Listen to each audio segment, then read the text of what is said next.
I completely support self-mastering, because certain producers are perfectly capable of creating perfectly good masters at their own environment.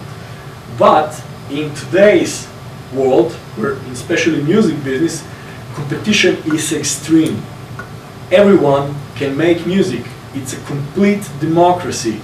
You can buy a laptop for 500 euros, you can install borrowed software, and you have the same power available as anyone.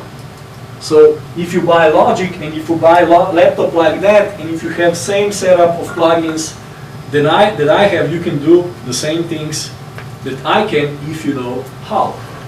And that's the biggest difference. It's complete democracy regarding the tools that we use, besides amount of funding available for speakers and acoustics, which is unavoidable. But regarding the actual tool for production, for example, electronic music, we are all the same.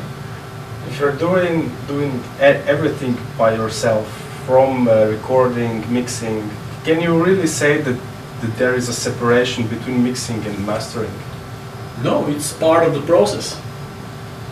You master the way along the way. Yeah. There is no difference. Because in one moment you will put a compressor or limiter or EQ on the master bus. So you can easily do that.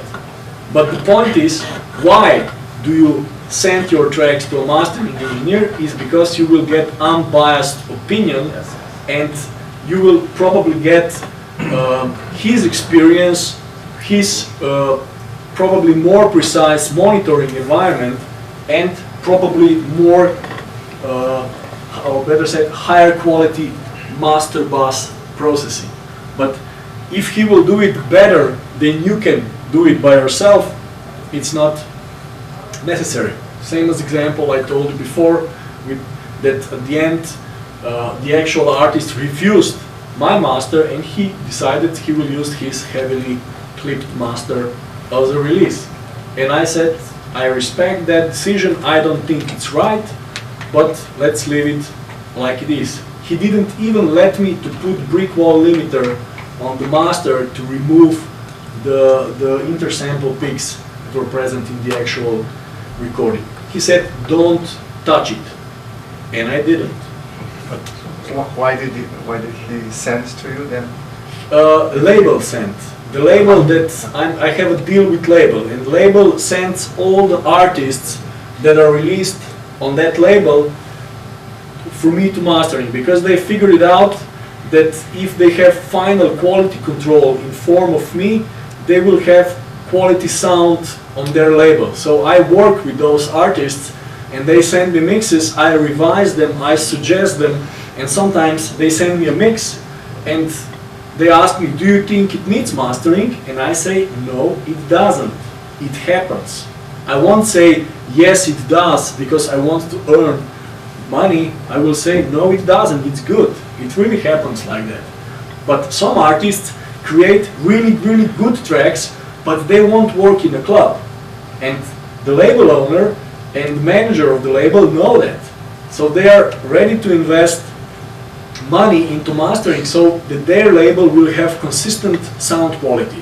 So a lot of people will buy a track just from positioning. We will say, okay, maybe it's not the best track, but I know that this label has a good sound and this will work in a club. So how did the label comment on the decision of that artist? He's a really big artist, so they didn't say anything.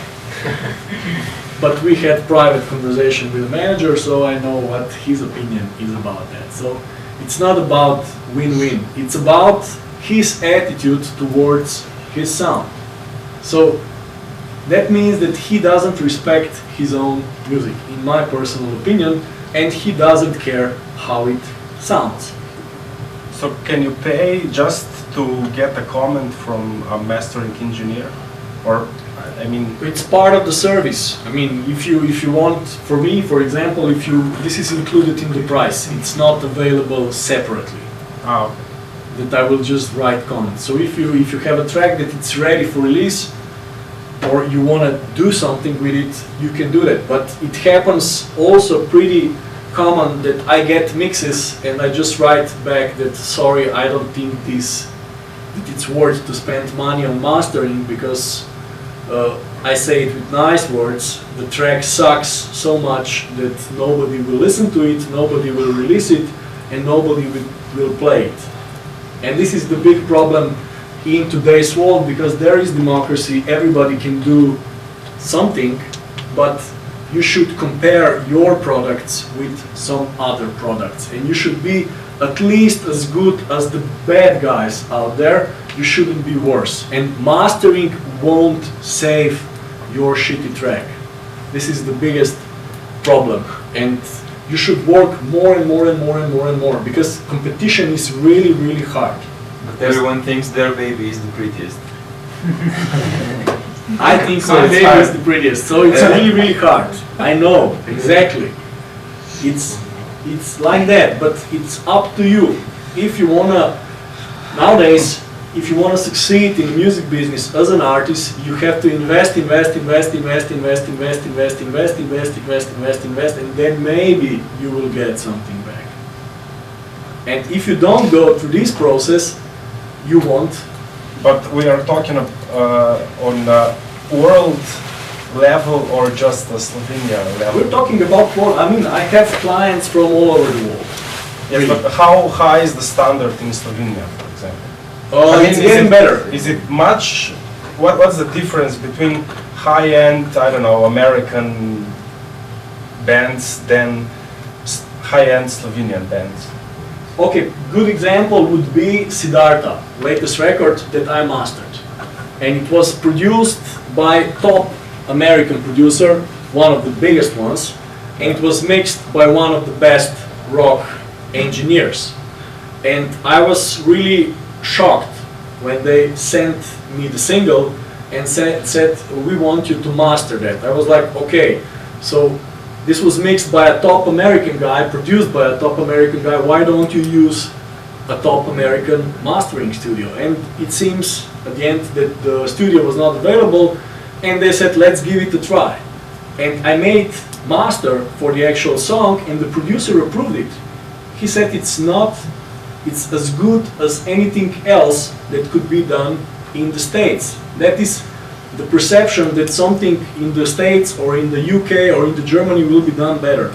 And for me it was a confirmation that I can do my job as good as anyone else. I know that for techno. I know that I'm better than some guys that are doing mastering out there for electronica. But I didn't know that I can do it for rock. Because I don't do, but sincerely I do mainly techno and rock or metal. So Or jazz. no, I don't do jazz. I have those more alternative loud styles. music. I do loud music, and I have alternative styles of music, and I do also pop. I did Karma, Colonia, E.T. and stuff like that recently. But this is dance-related genre, which I'm really good at it. But the point is that Slovenian music can be as good as anything else out there, Can especially be if you're... or is it? Huh? Can be or Is it, is it? I I mean, just take an example, electronic artists in Slovenia. I Okay. really don't. Umek is really top. And he's one and only. No, it's not one and only. There are some guys sitting here that are actually doing really, really good productions. And there were guys in the previous class that are doing stuff that is sonically comparable or even better than some mainstream foreign acts. So I How come think we don't hear them on radio or anywhere? That's that because is the business another model. story entirely.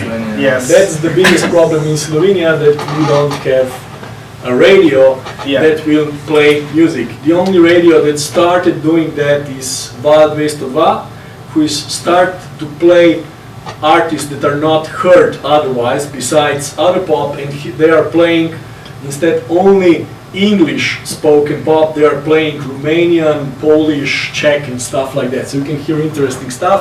And we have Radio Student, which plays underground music and more pop recently. But everything else is commercial bullshit, Yeah. and that is really, really underproduced. Slovenian cheap pop is not on the same level as foreign cheap pop. And that's the problem, because those guys, it's cheap pop, easy listening pop music. No, it doesn't matter what the genre is. If it's pop, if For it's me, good, it's good. For me, I mean, I produced everything from really abstract underground stuff to mainstream pop. It's exactly the same effort. If you want to do a good pop song, you need to work really hard. But this is the problem in Slovenia, that a lot of mainstream pop producers think that they can pull it out in their living room with a cracked Cubase and speakers like that. And they pull it out. The radio plays that. There is no quality control on the radio that they will say, okay, this track doesn't sound good as the others. They can afford that you will listen to a Slovenian radio and they play foreign track, and then they play Slovenian track and everything falls down for 40%, and then they play another track which is not on the same level. This is the problem of the radio station, not of the production. So is it if you're recording at home or where you practice, so it's the equipment is not as good, the microphones are Chinese or something, is it possible to have a decent mix? And I'm mastering at the moment new album from Srečna Mladina. yeah. And it was recorded in their rehearsal place. Drums were recorded with 4 microphones, guitar was recorded with 1 mic, bass is plugged directly in DI, and the other guitar is recorded with 1 mic. It sounds great, phenomenal. I was shocked how good it sounds. But the mics were placed at the right position. The band really knows how to play, and the mixing engineer really know how to mix the thing. So it's no rules. I mean, take Led Zeppelin for example. 3 microphones on the drums. Who can do that drum sound today? Nobody. And they use 3 to 4 mics, no more.